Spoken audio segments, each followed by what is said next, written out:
જુઓ, chapter number 13 જેનું નામ છે ન્યુક્લિયસ. એમાં સૌપ્રથમ અ, બે વૈજ્ઞાનિકોએ જે કામ કરેલું છે એનું રિઝલ્ટ આપણને બતાવેલું છે. એ આપણને કદાચ 2 માર્ક્સમાં ભેગું કરીને પૂછી શકે. ઓકે, સો પહેલું છે બેકવેરલની નોંધ. એમને શું કર્યું છે? તો 1896માં યુરેનિયમમાંથી અમુક વિશિષ્ટ ગુણધર્મો ધરાવતા વિકિરણનું નૈસર્ગિક રીતે એટલે આપમેળે ઉત્સર્જન થાય છે તેમ નોંધ્યું. એટલે એવું ખાલી જાણકારી આપી કે યુરેનિયમમાંથી અમુક વિશિષ્ટ ગુણધર્મો ધરાવતા વિકિરણો નીકળે છે. બરાબર. એના પછી મેડમ ક્યુરી અને પિયરી ક્યુરી નામના પતિ પત્ની હતા, જેમને નોબેલ પારિતોષિક મળેલું છે. એમને પીચ બ્લેન્ડ નામના યુરેનિયમ નામના ખનિજમાંથી, એટલે એમને પીચ બ્લેન્ડ નામનું યુરેનિયમ લીધું અને એમાંથી નવા તત્વો છૂટા પડે, જેના નામ આપ્યું પોલોનિયમ અને રેડિયમ. એટલે જો આ પોલોનિયમ તમને ખબર હોવી જોઈએ એમસીક્યુ માટે, રેડિયમ તમને ખબર હોવી જોઈએ કે ભાઈ પીચ બ્લેન્ડમાંથી શું નીકાળ્યું, તો પોલોનિયમ અને રેડિયમ. બરાબર. આ બે નોંધ કર્યા પછી મોસ્ટ આઈએમપી ક્વેશ્ચન છે, જે 2 માર્ક્સ કે 3 માર્ક્સમાં પૂછવા માટે મોસ્ટ ઇમ્પોર્ટન્ટ છે, જેનું નામ છે ક્ષયનો નિયમ સમજાવો અથવા રેડિયો એક્ટિવ નિયંત્રક અને એક્ટિવિટી સમજાવો. બરાબર. એટલે કોઈ પણ રીતે પૂછાઈ શકે છે. ક્ષયનો નિયમ સમજાવો એમ પણ પૂછાય, અથવા તો રેડિયો એક્ટિવ નિયંત્રક અને એક્ટિવિટી સમજાવો. હવે આ છે શું?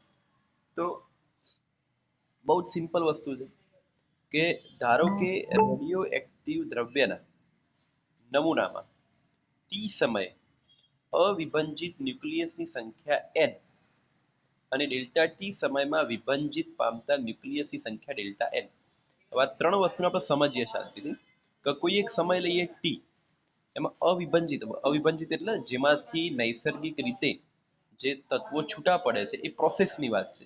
એટલે એમ સમજો કે એક અવિભંજિત ન્યુક્લિયસ આવી રહ્યું કે જે વિભંજિત એટલે ભાગવું, તૂટવું, અને અવિભંજિત એટલે કશું ન થવું. તો એમ અમુક સમય પછી આનું વિભંજન થવા લાગશે, એટલે ધીમે ધીમે આ નાનું થવા લાગશે, કારણ કે આમાંથી બધા કટકા છૂટા પડતા જશે.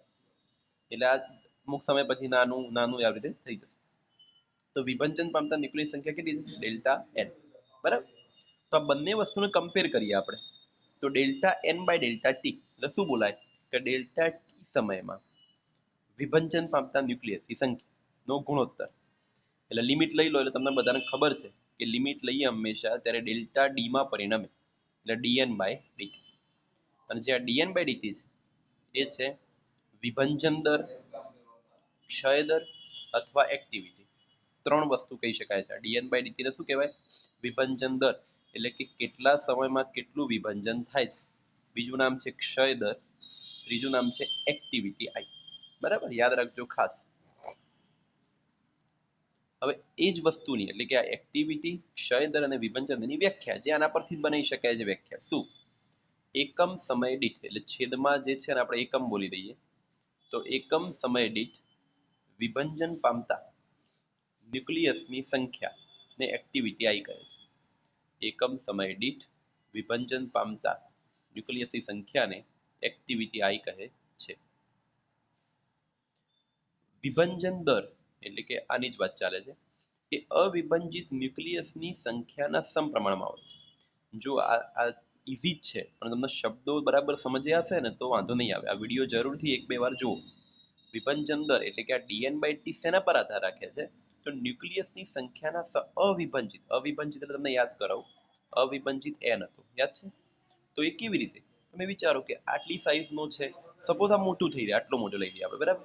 તો એને વિભંજન થતા વાર લાગે. સપોઝ નાનું હોય તો વિભંજન થતા જલ્દી વિભંજન થઈ જાય. તો એનો મતલબ એવો થયો, એ જે મતલબ છે આ જ છે કે ભાઈ વિભંજન દર છે ને ડીએન બાય ડીટી એ કેના પર આધાર રાખે? તો અવિભંજિત ન્યુક્લિયસની સંખ્યા પર. બરાબર. એટલે જો એના પરથી ડીએન બાય ડીટી ચલે છે, કારણ કે એન એટલે મોટું છે કે નાનું, એના પરથી નક્કી થાય કે કેટલું વિભંજન થશે, ફાસ્ટ થશે કે ધીમું થશે. તો ડીએન બાય ડીટી ચલે છે એન, ચલે છે કાઢી નાખ્યો, અચળાંક મૂકવો પડે, એ લેમડા મૂક્યો, પણ જોડે જોડે માઇનસ કર્યું. એટલે એનો મતલબ શું થયો કે લેમડા શું છે? તો પહેલા એ ક્લિયર કરીએ. ક્ષય નિયંત્રક અથવા રેડિયો એક્ટિવ નિયંત્રક. અને કાં તો તમે ક્ષય નિયંત્રક કહેશો, કાં તો તમે એને રેડિયો એક્ટિવ નિયંત્રક કહેશો. એવું કેમ અને માઇનસ કેમ, એ વસ્તુનો ખાસ ખ્યાલ આવવો જોઈએ. કેમ? જેમ જેમ સમય વધે એટલે કે આ ડીટી તેમ એન ઘટતો હોવાથી તમને ખબર જ છે કે જેમ જેમ વિભંજન થતું જાય એમ જે મેન હતું અવિભંજિત ન્યુક્લિયસ ધીમે ધીમે નાનું થતું જશે. એટલા માટે સમય વધે એમ એન ઘટતો હોવાથી ઋણ નિશાની દર્શાવેલી છે. એટલે લેમડા યાદ રાખજો, ક્ષય નિયંત્રક અથવા રેડિયોએક્ટિવ નિયંત્રક. ડીએન બાય ડીટી ના 3 નામ હતા: વિભંજન દર, ક્ષય દર અને એક્ટિવિટી. હવે પાછળ જોઈએ.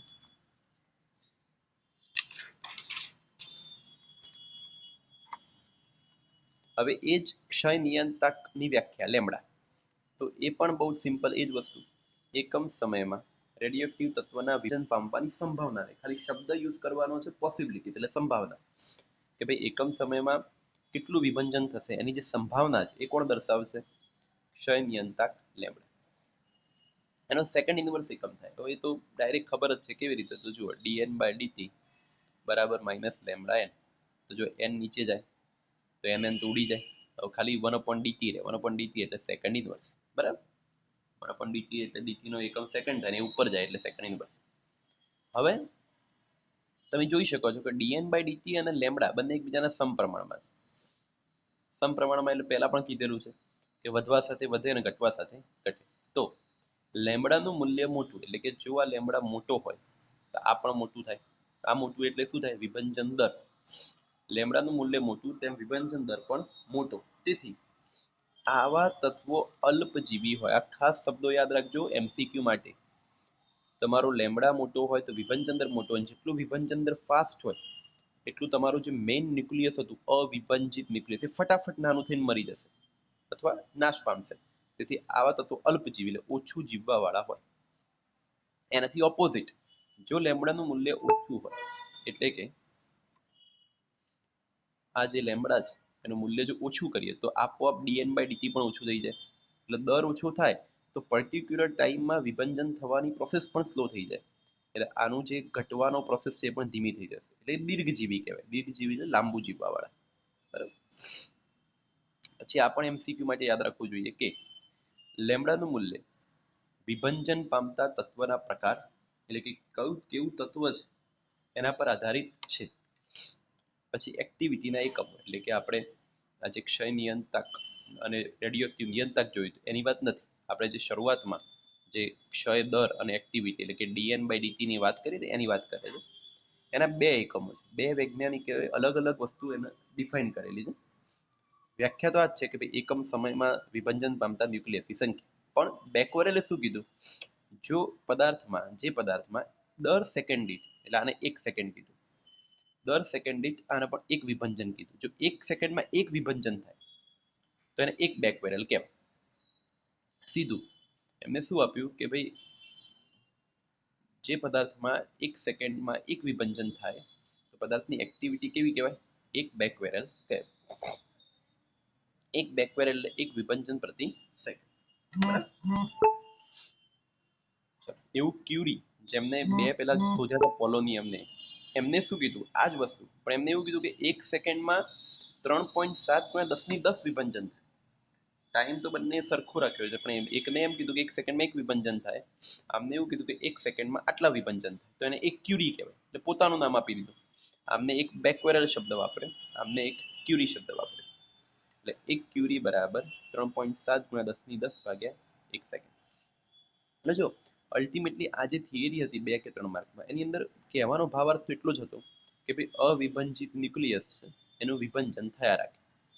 વિભંજન થવામાં બેકવેરલ એવું કીધું જો 1 સેકન્ડમાં એક વિભંજન થાય તેને એક બેકવેરલ કહો, ને 1 સેકન્ડમાં આટલા બધા વિભંજન થાય તો એને એક ક્યુરી કહો. પછી ડીએન બાય ડીટીની વાત કરી, પછી એનો ચલ કોના પર આધાર રાખે છે? તો એન પર આધાર રાખે છે. કાઢી નાખો તો અચળાંક મૂકવો પડે, જેને ક્ષય નિયંત્રક અથવા રેડિયોએક્ટિવ નિયંત્રક કહે છે. દીર્ઘજીવી કોને કહેવાય? અલ્પજીવી કોને કહેવાય? બરાબર, આટલી વસ્તુ સમજવાની હતી. એના પછીનો ક્વેશ્ચન છે એ પણ ખૂબ જ મોસ્ટ ઇમ્પોર્ટન્ટ છે. 2 માર્ક્સ કે 3 માર્ક્સમાં પૂછવા માટે, બરાબર. જો એ લખેલું જ છે, ક્યારે ક્યારે પૂછાયેલું છે. 14, 15, 16, 18. રેડિયો એક્ટિવ તત્વ માટે ચર ઘાતાંકીય નિયમ સમજાવો. રેડિયો એક્ટિવ તત્વ માટે ચર ઘાતાંકીય નિયમ સમજાવો. ચર ઘાતાંકીય ને એક્સપોનેન્શિયલ કહેવાય. હવે આ ફક્ત મેથેમેટિકલ જ છે, કોઈ થિયોરિટિકલ નથી. જો એમાં એ જ વસ્તુ લખી જે આપણે આના પહેલાની થિયરીમાં જોઈ. શું? કે ધારો કે t બરાબર 0 સમય અવિભાજિત ન્યુક્લિયસની સંખ્યા n0, યાદ રાખજો. અહીં n0 શબ્દ વાપર્યો કેમ? કારણ કે જ્યારે કશું વિભાજન થતું નથી ત્યારે ન્યુક્લિયસની સંખ્યા કેટલી લીધી તો એમને n0 રાખી. અને અમુક સમય બાદ વિભાજન પામતા ન્યુક્લિયસની સંખ્યા કેટલી n. પછી આ સૂત્ર તો હવડે જ આપણે જોયું, વિભાજન દર બરાબર માઇનસ લેમડા n. પછી n ને નીચે લઈ જઈએ, dt ના બાજુ લઈ જઈએ, લઈએ બંને બાજુ સંકલન કરીએ તો 1/n નું સંકલન ln n થાય. 1/n નું સંકલન નેચરલ લોગેરિધમ n. dt નું સંકલન t થાય અને અચળાંક c આવે એટલે માઇનસ લેમડા m ના m, dt નું સંકલન t પ્લસ અચળાંક c. હવે આ c શોધવાનો છે, આવું મેથ્સમાં આવે છે.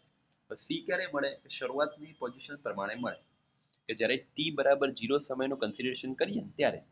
તો તમારા આના સમીકરણમાં t બરાબર 0 મૂકવાના તો આ નીકળી જાય. તો શું રહે? c બરાબર ln n, પણ n ની જગ્યાએ n0, કારણ કે તમને કીધેલું છે કે t બરાબર 0 સમય હોય ને ત્યારે અવિભાજિત ન્યુક્લિયસ સંખ્યા n0. એટલે સૂત્ર બનશે c બરાબર ln n0. એનું એ સૂત્ર પછી આમાં જ મૂકવાનું છે. બધી પ્રક્રિયા આ સૂત્રમાં જ કરવાની છે. હવે c બરાબર ln n0 હોય ને એ અહીંયા જ મૂકવાનું છે આપણે. બરાબર, જોઈએ. જો t બરાબર 0 સમયે ln n0 બરાબર c, કિંમત પછી ત્યાં જ મૂકવાની કીધી. તો જો ln n બરાબર minus lambda t plus ln n0. ln વાળું પદ જોડે કરી દઈએ તો આ માઇનસ થઈ જશે એટલે ln n minus ln n0. Minus હટાવવું હોય તો ભાગાકારમાં લઈ જવું પડે એટલે n બાય n0. ln કાઢવું હોય તો પહેલા પણ કીધું છે, ફરી કહું છું, તો બીજી બાજુ એક્સપોનેન્શિયલ ફંક્શન આવી જાય, e ની ઘાતમાં જતું રહે.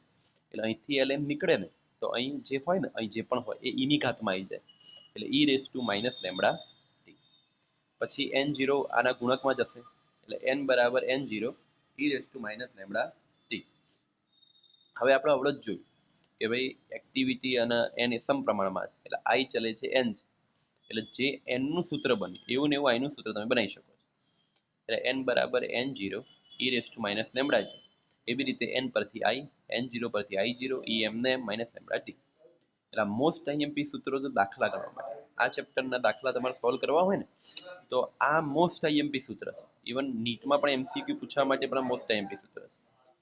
આનો મતલબ શું થાય છે? ચર ઘાતાંકીય રીતે ઘટે છે. આ e એટલે એક્સપોનેન્શિયલ ફંક્શન કહેવાય અને માઇનસ એટલે ઘટવું. તમે જુઓ n0 એટલે અવિભાજિત ન્યુક્લિયસ. આ થિયરી પ્રમાણે જેમ જેમ સમય જાય વિભાજન થતું રહે એટલે જો ઘટતું બતાવ્યું, દેખાય ઘટી ગયું ઘટી ગયું. એટલે મેં કીધું એમ કે પહેલા n0 પછી વિભાજન થયા રાખશે એટલે નાનું નાનું નાનું એમ કઈ થઈ જશે. એટલે આ ચર ઘાતાંકીય રીતે ઘટે છે. તો જો સમીકરણ 3 ને રેડિયોએક્ટિવ તત્વો માટે ચર ઘાતાંકીય નિયમ કહે છે, જે દર્શાવે છે કે સમય પસાર થાય તેમ રેડિયોએક્ટિવ તત્વોના ન્યુક્લિયસની સંખ્યા આ નિયમ પ્રમાણે ઘટતી જાય છે. એટલે ઇક્વેશન્સના પ્રમાણે તમારી સંખ્યા ઘટતી જાય. એટલે જો આજે આ બંને થિયરી ખૂબ જ મોસ્ટ ઇમ્પોર્ટન્ટ છે બોર્ડ માટે. એટલે પરફેક્ટલી પ્રિપેર કરીને બહુ જ ઇઝી છે કમ્પેરેટિવલી. બરાબર, એમાં બીજી થિયરી તો ઓનલી મેથેમેટિકલ જ છે. બરાબર, ચાલો.